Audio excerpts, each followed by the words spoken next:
예수는 예수님의 여러 가지 설교 중에서 핵심 중에 핵심이라고 볼 수가 있습니다. 마태복음 5장, 6장, 7장에 걸쳐서 천국 시민, 예수를 믿고 나서 천국을 바라보는 영적 시민으로서 이 땅에서 어떻게 살아가야 하는 것을 아주 간단 명료하게 말씀하고 있습니다. 여러분 보세요. 제가 이게 찬양을 이렇게 할 때 내게도 주소서, 내가 뭐요? 복받기를 원하잖아요. 그래서 제가 일주일 동안 그때 약간의 전율이 흐르더라고요. 일단 우리가 근데 이 복이라는 것이 우리가 물질적인 복이 아니라 무슨 복이요? 영적인 복이요. 영적인 복이요. 영적인 복이요. 그 특별히 8가지 복, 8가지 복. 지난번에 심령이 가난한 자. 오늘은 뭐 하는 사람? 애통하는 자. 애통하는 자. 애통하는 자. 애통이라는 마음이 애간장이 나서 막 슬퍼하는 힘들어하는 모습.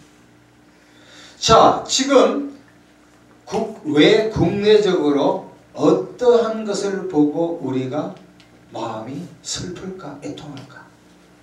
첫 번째, 어느 나라를 보면 애통할까요? 우크라이나. 아마 신문지상이나 방송을 통해서 우리가 접하면서 그 코미디언 대통령이 저럴 수가 있나? 아프간 대통령이 어디 대학 나온 줄 아세요? 1.5세 들어서 하버드 대학 나왔어요. 근데 이 사람은 돈줄을 가방에 메고 도망갔잖아요. 그렇지만 우크라이나 대통령은 연예인 출신으로서 우리가 우습게 봤는데 결사항전하고 목숨도 버릴 수 있다 하니까 모든 활약에서 열세지만 버티잖아요. 그래서 제가 생각할 때 만일 우리 조국에서 전쟁이 일어나면 나 같은 사람이 돌아올까? 만만치 않을 거예요.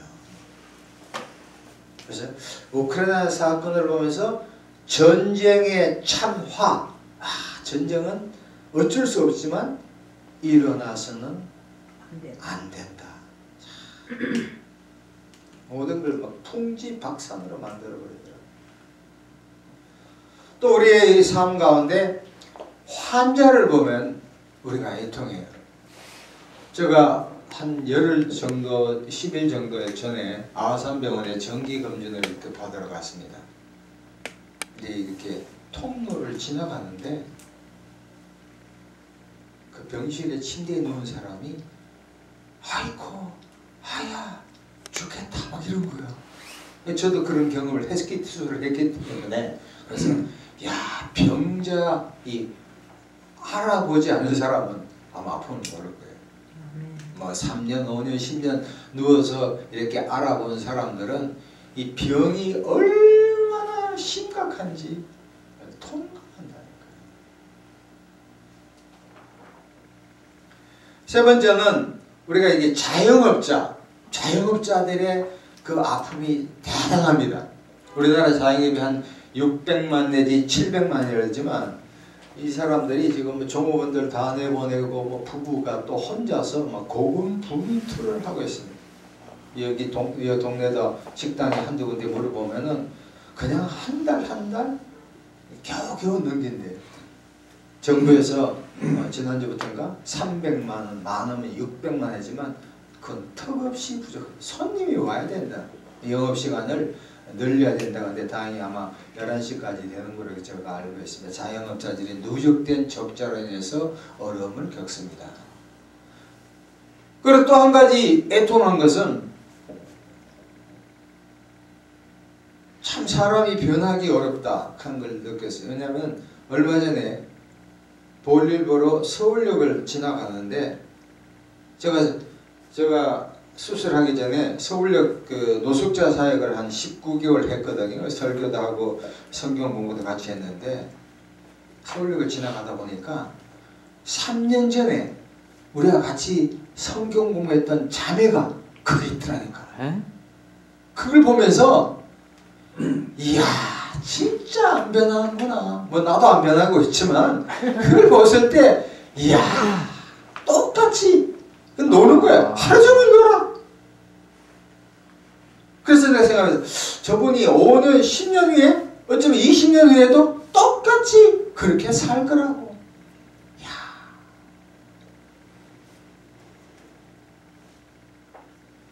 또 우리 청년 실업, 우리나라가 작년에 출생이 26만 명인데 출생보다 돌아가신 분들이 많아요. 사고로나 뭐 병으로나. 출산율이 0.71로 찍혔습니다. 앞으로. 그러면은 이제 출생이 없다고. 출생이 없으면 어린애 산업들, 의사들 보면은 그 소아과, 산부인과는 이제 큰 어려움을 지금 겪고 있습니다. 그리고 대학들도 뭐 전문대학 해가지고 그저 지방에서부터 쭉 이제 문 닫기 시작합니다. 교수들이 잘 가르치는 것보다도 고등학교에 가서 제발 학교에 보내달라고 할 정도로. 그러니까 청년들이 엄청난 어려움을 겪는다고. 청년이 직장을 잡지 못하니까 결혼을 못하는 거예요. 자식을 놓을 수가 없는 거예요. 자 보세요. 제가 여러 가지 예화를 들었지만 지금 여기서 말하면 뭐 애통하다 슬프다는 것이 경제적인 것, 전쟁을 인한 것, 개인적인 사업으로 인한 것, 실직이나 실업으로 인한 그런 어려움도 있지만 학자들은 그것도 이야기하지만 주된 그 산상도 특별히 팔복에서 나서 애통하는 자, 애통. 뭘 갖고 예수님께서 애통할까? 그것은 다른 게 아니라 죄 때문에 슬퍼하는 마음이 그거예요. 영적인 애통이에요. 영적인 애통. 그것은 성경에 여러 가지 패시지가 나오지만 로마서 7장 24절을 보면 사도 바울이 다음과 같이 탄식합니다. 오호라 오호라 누가 나를 이 사망에서 건져낼 수가 있는가.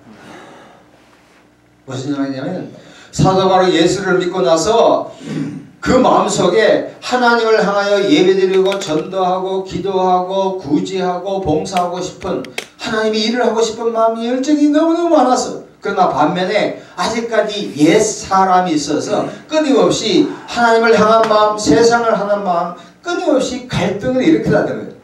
그래서 이걸 통제하지 못해가 바울이 자신을 향하여 막 통곡하는 거예요. 오호라 누가 나를 이 사망에서 건져낼 수가 있는가. 그래서 이 애통하는 자라는 것은 다른 것이 아니라 죄에 대해서 슬퍼하는 마음, 그것이 바로 애통하는 마음입니다. 그래서 저는 오늘 이 설교를 하면서 어느 때에 우리가 애통할까? 어느 때에 그리스도인들이 애통해야 되는가? 첫 번째는 뭐냐면은 불신자를 볼 때, 다시 말하면 예수 믿지 않는 자를 볼 때 우리가 뭐 해야 돼요? 애통해야 돼요. 예수 믿지 않는 자를 볼 때 애통해야 돼요. 우리가 잘 아는 누가복음에 비유가 많이 나오는데 부자와 거지 나사렛에 대한 예화가 나옵니다. 비유가 나옵니다. 이 땅에서는 부자가 맨날 파티하면서 예정을 완전히 즐겼어요. 그러나 거지 나사렛은 부자가 던져주는 떡을 먹으면서 빵을 먹으면서 살았어요. 그리고 죽고 나서는 완전히 인생 역전되었어요. 부자는 제발 이곳에 자기 형제들이 오지 말라고 아브라함에게 간청했어요. 반면에 거지 나사렛은 아브라함의 품에 평안을 얻는 거예요. 예수 믿지 않는 사람은 예수 믿는 것이 얼마나 중요한 걸 알 수가 없어요. 오늘도 우리 같이 식사한 이 예수를 믿지 않는 분도 계셨지만 선거도 중요하지만 예수를 믿느냐 예수를 믿지 않는 것은 일생일대의 그야말로 획기적인 사건입니다. 따라서 우리 목사님들은 저를 포함해서 잘 말씀을 전하고 있지만 예수 믿지 않는 사람들 볼 때 어떤 마음을 가져야 돼요? 애통하는 마음을 가지고 예수를 전해야 할 줄로 믿습니다. 아멘. 두 번째는 죄를 깨달을 때 죄를 깨닫는 것. 우리가 예수를 믿고 있지만 여전히 우리 마음속에 교만이 있고 욕망이 있고 세속적인 물질에 대한 것이 있고 더 좋게 더 편하게 살고 싶은 마음이 끊임없이 욕망이 막 생겨요. 그럴 때마다 아차, 제가 죄를 지은 것은 뭐냐면 하루 종일 막 내 일이 바빠가 성경을 본다고 하지만 어느 때는 하나님의 임재를 깨닫지 못할 수가 있어. 특별히 신학교 3년 동안 공부할 때 하루 종일 한다고 했지만 성경도 보고 교수들의 그 강의도 듣고 친구들하고 대화도 하지만 하루 딱 보니까 잘 때 딱 보니까 하루 종일 하나님에 대한 일은 했지만 공부는 했지만 하나님의 임재나 하나님의 살아계심을 깨닫지 못합니다. 이게 바로 죄입니다.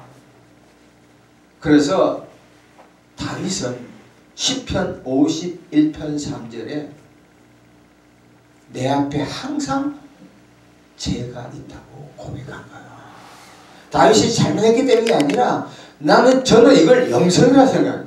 영성은 다른 게 아니라 일을 많이 하고 구제하고 성경하기 또 대단한 거예요. 그러나 그것 못지않게 중요한 것은 하나님의 임재를 깨닫지 못하고 죄를 지었음에도 불구하고 죄를 회개하지 않는 것이 진짜 영성가인 줄로 믿습니다. 네, 영성가. 첫 번째는 불신자를 볼 때, 두 번째는 죄를 깨달았을 때, 세 번째는 천국에서 상급받지 못했을 때가 저는 가장 애통하다고 생각합니다. 여러분 보세요. 우리가 하나님 일을 하다, 예수를 믿고 하나님 일을 하다 보면 교회 일을 참 열심히 합니다. 나름대로 시간도 보내고 재능, 언사, 물질까지 막 드립니다. 그런데 우리가 현실 상황에서는 그 효과가 잘 나타나지 않아요.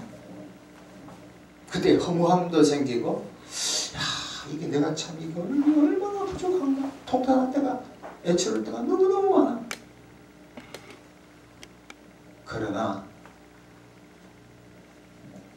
하나님께서는 반드시 뿌린 대로 씨를 열매를 맺게 하실 줄로 믿습니다. 반드시입니다.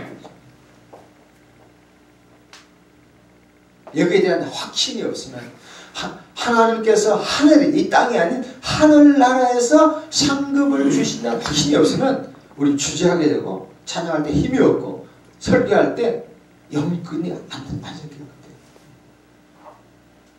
사도 바울은 고린도서 15장 58절에 다음과 같이 말씀합니다. 내 사랑하는 형제들아, 견실하며 흔들리지 말고 항상 주의 일에 더욱 힘쓴 자들이더라.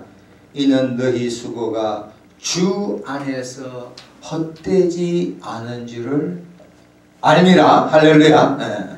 그러니까 여러분, 수에 많고 적음을 생각해서 주일날 설교하는 것, 주일날 주일 성수하는 것을 반드시 지키기를 축원합니다. 기도를 많이 하시기를 바랍니다. 성경 말씀을 끊임없이 읽기를 바랍니다. 남에게 구제하는 것도 많이 해야 돼요. 특별히 전도가 부르기가 엄청나게 부흥될 때 선교도 나가야 되겠지만 선교비도 교회에 들어오는 모든 헌금의 10의 1을 보내기를 축원합니다. 아멘. 반드시 축복한다.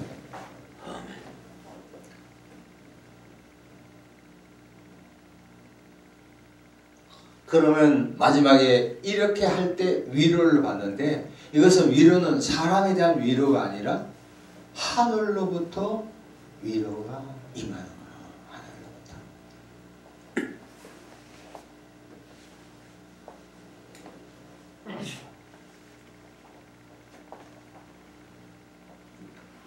로스앤젤레스에서 미국 대통령이 배를 타고 해외에 순방하고 입항했습니다. 숱한 사람들이 환영합니다. 근데 공교롭게도 그와 비슷한 시간에 평생 아프리카에서 선교했던 선교사가 배를 타고 들어옵니다. 근데 대통령은 그렇게 환영을 받는데 선교사는 완전히 참가해요. 그러고 나서 선교사는 집에 호텔 들어가가지고 시험에 들어가요. 아니 세상의 대통령은 하나님 저렇게 칭찬을 받고 환영받고 응? 근데 저는 뭡니까? 몇 시간씩 기도했어요. 울었어요. 그때 하나님이 또 위로가 와서 야 그거 아무것도 아니다. 천국 가면 너가 오면 몇 배의 환영을 해주겠다는 음성을 탁 뜨고 나서는 시험과 염려와 걱정이 다 사라질 줄 믿습니다. 아멘. 위로가 반드시 온다. 고린도후서 1장 2절 3절 4절 보면 우리의 모든 환난 중에서 우리를 위로하사 우리로 하여금 하나님께 받는 위로로서 모든 환난 중에 있는 자들을 능히 위로하게 하신 이시로다.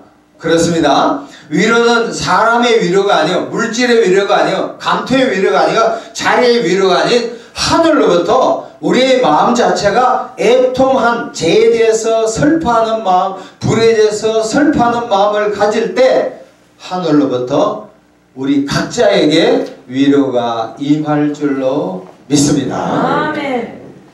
찬양하고